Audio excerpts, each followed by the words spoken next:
मेरे YouTube channel पर आपका बहुत बहुत स्वागत है। बच्चों, आज हम हिंदी का बहुत बेहतरीन टॉपिक करने जा रहे हैं, संज्ञा। संज्ञा क्या है? संज्ञा के भेद कितने हैं? इस टॉपिक में स्टूडेंट को काफ़ी समस्याएं होती हैं। अगर हम इस टॉपिक को बहुत ध्यान से पढ़ें तो यह बहुत सिंपल है, बहुत ही सरल है, लेकिन अगर हम इसे लापरवाही से लेंगे तो ये हमारे लिए एग्ज़ाम में घातक भी हो सकते हैं। इसमें हमें हर चीज़ को भाव से समझना है। चलिए शुरू करते हैं। ये संज्ञा है क्या चीज़? संज्ञा संज्ञा क्या है, पहले हम ये जानेंगे, उसके बाद हम इसके भेदों के बारे में जानेंगे। तो चलिए अब स्टार्ट करते हैं। संज्ञा किसी व्यक्ति, वस्तु, स्थान, समूह, द्रव्य या भाव के नाम को संज्ञा कहते हैं, जैसे कृष्ण, भावुकता, चांदी आदि। अब चलिए हम संज्ञा के भेदों के बारे में जान लेते हैं। तो संज्ञा के कितने भेद हैं? 5। कौन कौन से हैं? जातिवाचक संज्ञा, दूसरा समूहवाचक संज्ञा, तीसरा व्यक्तिवाचक संज्ञा, चौथा भाववाचक संज्ञा और पांचवा द्रव्यवाचक संज्ञा। अब हम एक एक करके बारी बारी से सबके बारे में जान लेते हैं। तो पहला जातिवाचक संज्ञा, जो संज्ञा एक ही प्रकार की वस्तुओं का या पूरी जाति का बोध कराती है, जैसे नदी, पर्वत, लड़की।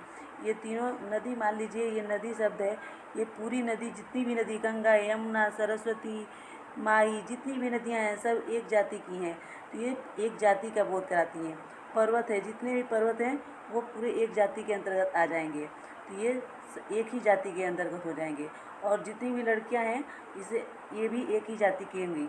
अगर किसी भी लड़की को बोलेंगे कि वो लड़की है, जो भी लड़की हो, तो वो एक जाति के अंतर्गत आ जाएंगी। तो अब दूसरी संज्ञा की बात कर लेते हैं, समूहवाचक संज्ञा।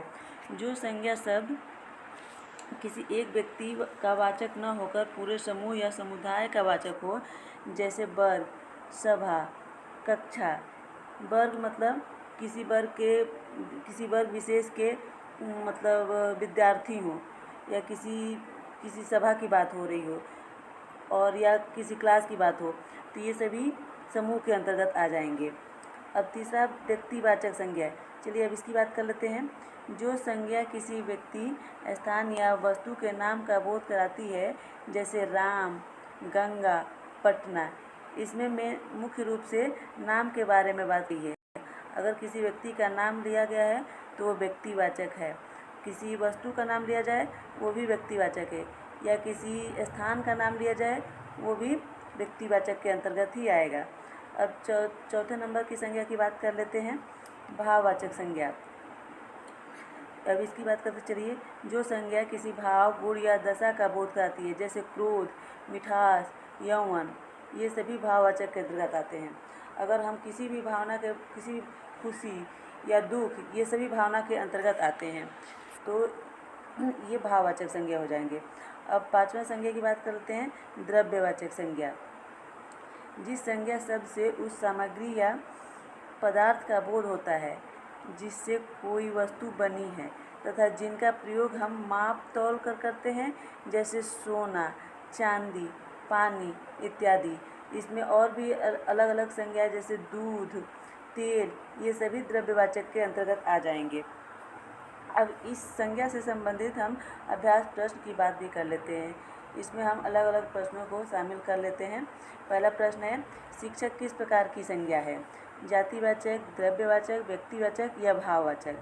तो यहाँ पर तो टिक लगा दिया गया है, लेकिन आपको बता दें कि ये किसी जाति का बोध कराता है। मतलब शिक्षक, इस किसी स्पेशल नाम नहीं, विशेष नाम नहीं बताया गया है। शिक्षक मतलब सारे एक ही शिक्षक समूह, पूरा एक जाति का मतलब विशेष, जाति विशेष के बारे में बता रहा है, तो ये जातिवाचक संज्ञा हो जाएगी। दूसरा क्या है, दूध किस प्रकार की संज्ञा है? तो हमने आपको बताया था, तो आप ध्यान दीजिएगा, जातिवाचक संज्ञा या समूहवाचक संज्ञा या व्यक्तिवाचक संज्ञा या द्रव्यवाचक संज्ञा। तो दूध किस प्रकार की संज्ञा है? तो द्रव्यवाचक संज्ञा। तीसरा है, निम्न में से संज्ञा शब्द कौन सा है? हरा, पतला, सभा या गहरा? इनमें से आप ध्यान से देखिए कौन सा इसमें संज्ञा शब्द है। कोई भी संज्ञा शब्द हो सकता है। संज्ञा के पांचों भेद में से कोई भी भेद हो सकता है। तो इसमें सभा है, जो समूह के अंतर्गत आता है, तो इसी को हम समूहवाचक संज्ञा कहते हैं। अब इसके आगे हम चौथे नंबर का प्रश्न की बात कर लेते हैं। निम्न में से कौन सी भाववाचक संज्ञा है? दिल्ली, लड़का, मोहन या बीमारी।